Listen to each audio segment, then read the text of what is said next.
Mayo pa nang huling makita ni Jamaica ang amang si Jimmy Pascual, isa sa 13 crew ng fishing Bangka Jobens na tumaob habang nakadaong sa Santa Ana, Cagayan sa kasagsagan ng Super Typhoon Nando.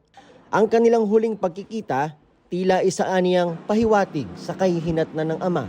Yung bag niya na dala niya noon po, sabi niya sa apo niya, Apo, tong bag na to, ipapamana ko sa'yo pag namatay na ako. Sabi ko, wag naman kayo magbiro ng ganyan pa. Si Mang Jimmy, ang unang crew ng fishing vessel na natagpo ang patay. Nakakadurog ko ng puso, sir, kasi halos di mo na siya makilala po. Kung nasaan ka man ngayon, patawarin mo po sana kami sa lahat ng pagkukulang namin sa inyo. Matapos ma-recover si Mang Jimmy, nagtuloy-tuloy ang search and rescue operations ng Coast Guard Station at MDRRMO Santa Ana. 6 na crew ang nailigtas. Di biro naman ang paghahanap sa 6 na iba pa. Kinailangan pang gumamit ng chainsaw ng mga rescuer para mabutas ang ilalim ng bangka para mapasok ang engine room kung saan umano napunta ang ibang crew. Ang ibang katawan sa mga bakawan na natagpuan. Actually, sir, ang challenge sa rescue operation sa tuwing sumisisid sila, the zero visibility doon sa area.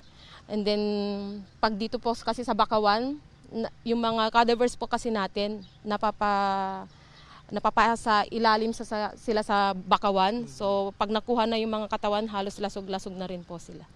4 na katawan ang nakuha sa unang araw ng search and rescue operations. Kabilang dyan ang kapitan ng barko na sa bakawan din nakuha.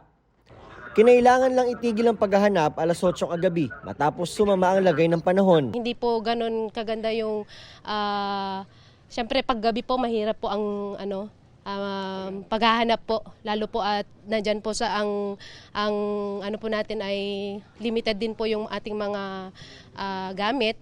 Pero itinuloy rin kaninang alas 6 ng umaga. Matapos ang 3 oras ay nakita ang 3 iba pang mangingisda. Kanina, nailagay na sa may port ang fishing Bangka Jobens.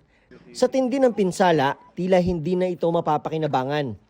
Pero ang mas nakakahinayang daw para sa may-ari na si Mang Romel, ang nawalang buhay ng kanyang mga kaibigan. Sobrang lungkot, sir. Pero salamat na rin, nagpapasalamat ako ng marami dito sa Cagayan dahil makasuporta sila.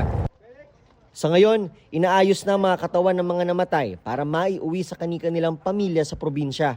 Ang Philippine Coast Guard at MDRRMO irerekomenda raw sa lokal na pamahalaan ng Santa Ana na ipagbawal na ang pananatili ng mga mangingisda sa kanilang mga bangka sa kasagsagan ng bagyo.